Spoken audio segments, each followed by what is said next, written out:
Alright, so if you always taking L's and you're never able to cop sneakers for retail, the first thing that you need to do is just stop blindly entering raffles, stop blindly entering drawings without knowing how those systems work. Or did you think it was a coincidence that the same people win the raffles every single time? And the two systems I want to educate you on today come Footlocker, their flex system, and we're going to talk about the finish line status system, because there is a way to hack both of these systems, because ultimately both reward systems reward shoppers who spend money. And I know what you're thinking. You're like, bro, if I can never hit on any retros, if I can never hit on those sneakers, how am I supposed to spend money and gain points? How can I be rewarded? So here's how it works. All right, so we're gonna talk about the flex system with the foot sites. And when I say foot sites, I'm talking about Footlocker, I'm talking about Champs, was Foot Action, but they're no longer there. And so basically the way it works is, bro, you get points for shopping. And so you actually use these points to enter raffles on Footlocker system. So ultimately I want to tell you up front, bro, that yes, programs like that actually do cater to the resale business, to resellers, which is why you see the same people winning all the time, right? Because the more points you have, the more likely you are to win on these raffles. All right, so you get 100 points for every dollar spent, right? And ultimately, the people who are winning raffles, the people who are getting sneakers every single weekend, generally are in the 100K point to 500K point range. Now, if you're having trouble with your math right now, that's almost about $1,000 to $5,000 spent Footlocker within a given year, within a rolling year. So if you can't hit on releases, this is what you need to do. So first, what I'll suggest is that you maybe have about $500 to $1,000 to start with. And the reason why is because you need to build those points up, right? What you're gonna do is you're gonna go inside a Footlocker, right? Maybe buy yourself some shirts, some hats, just build those points up, right? Because ultimately what these programs are looking for is people who are spending money with them. So let's say you're a reseller. Let's say I don't want to just drive by stuff. I want to at least make some money. Well, what you can do is go in there, right? Look at the shoes that they have on sale. Then check on eBay, check StockX, and see if you can sell these shoes and either break even or even make a little profit, right? I know for me, you could honestly get started with just $100 doing this, bro. For me, I was able to buy there was a pair of women Jordan 1s that I was able to buy for $100. I bought them, got those 10,000 points. I sold them for maybe $20 profit, and then boom, I rinsed and repeated that method until I was able to build up. So you don't have to necessarily have a large amount of capital, but what you got to understand is you need to rack those points up. Now, there was actually a recent change done with the flex system to where, because what happened is you had people who actually had millions of flex points, and boom, they were of course hitting every single release. And so what Footlocker attempted to do to try to make this more fair was they started to try to clip those accounts. So those high accounts started not to work as well.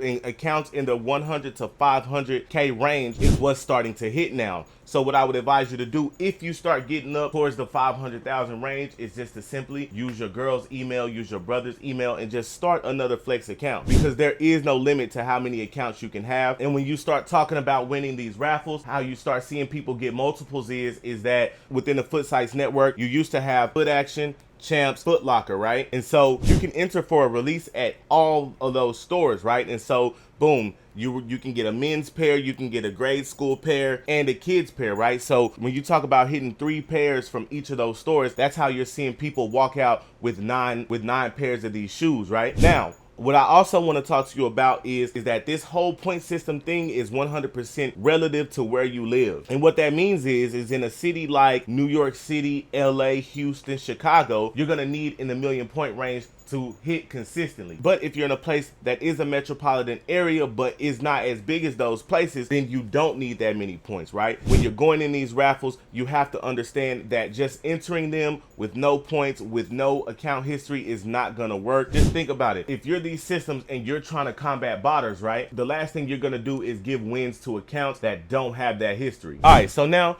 I want to show y'all exactly how you would enter a raffle on the Footlocker app, right? So you're simply going to open Footlocker, right? And you're going to go over to the releases tab, right? And it's going to show you all the upcoming releases. Like you see here, I enter for these dunks, but let's say we want to enter for a shoe, right? You're going to select that shoe. You're going to start entry, right? You're going to pick a size, and then you can do store pickup or ship to me. Ship to me, from what I understand, is actually more of a guarantee, because if you do store pickup, then what you're doing is ultimately being chosen among the stock that they're going to get in these stores, which isn't always a lot, right? So boom, you're gonna pick your local places, right? And then boom, you're gonna hit done. Now, after you submit that entry, it's not over with, right? You're gonna add head starts, because what head starts do is pretty much separate you from the people who don't have those points, right? So there's no data that suggests that they do help, but I also know that I've never heard of anyone winning without using head start. So when it comes to the footlocker system, definitely go in there, buy some things. If you don't want to just drive by stuff, start your reselling career early, buy things, get them off for what you paid for them, or even a little less, because ultimately you'll take a loss at the beginning, but once you start going further, then you start hitting on all the releases, and then it's all worth it. All right, so now I want to talk about the finish line status system, right? And honestly, in my opinion, I've honestly had more success with this one as far as figuring it out and knowing exactly how it works, right? So the finish line status system pretty much works kind of similar, right?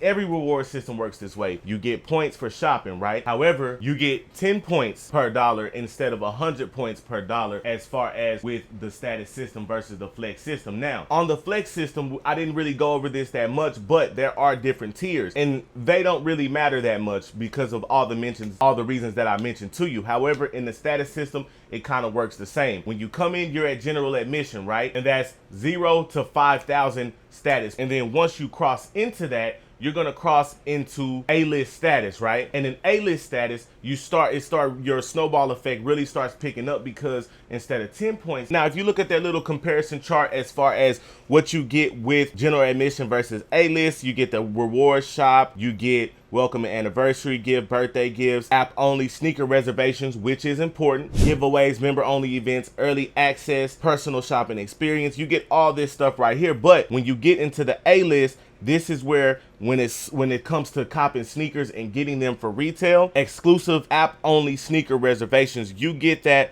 with the A-list and not general admission, right? So let me tell you how it works when a shoe drops on Finish Line. When the shoe drops on Finish Line, the whole site, number one, their website, their app is all just crazy, right? So they're gonna put you in somewhat of a waiting room. When you come out of that waiting room, you'll generally see if you have that reward available, and then you can redeem that sneaker. So what it kind of reminds me of is actually on the sneakers app, which we will get into in this video as well. It reminds me on the sneakers app when you kind of get exclusive access and you get it early and you can just go in and pick your size versus with Foot Locker, to where you do all of that and then they kind of let you know if you won. With Finish Line, you'll know if you got exclusive access, and then you just got to go in and pick your size. So as far as building those points, it's sort of the same system, right? You're gonna go in there. I mean, I have a video where I went in and spent $500 just to test, because I was just getting hip to the new system, and I spent $500 in there just to test, to see if I can, number one, get into A-list status immediately, but number two,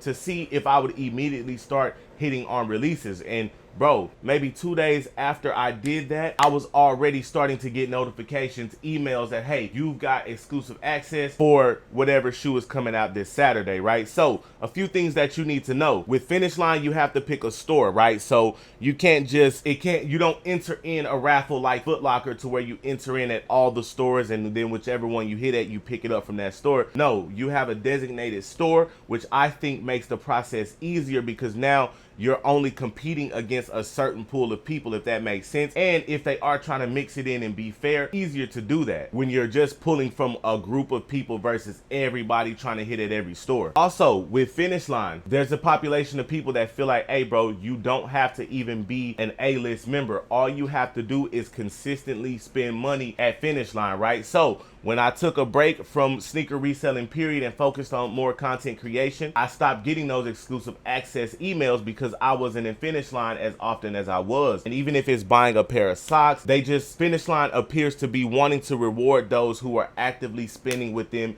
and who are actively customers, right? You may not even need to start off with $500 in capital like you would any other way. So when it comes to using Finish Line system, that's actually the most efficient way for me. That's how I've been able to get most of my releases, simply because I spend that money with Finish Line. I'm right at my store in the mall, and so whenever they have anything, either they see that, okay, this guy shops here a lot, so I win, or they see, hey, this guy hasn't won anything in a while, and then I win anyway. So definitely explore the Finish Line route. All right, now I want to talk about everybody's favorite way to lose, and that is the sneakers app. Okay, now I've actually been able to hit some pretty exclusive pairs. I hit on the Travis Lowe's, but my card declined. I've hit on the Bread Ones. I've hit on a lot of exclusive things, right? And I actually have a video explaining into depth how you're supposed to finesse the sneakers app. But pretty much what y'all got to understand the most is, bro, is that all of these systems are trying to combat against bots, right?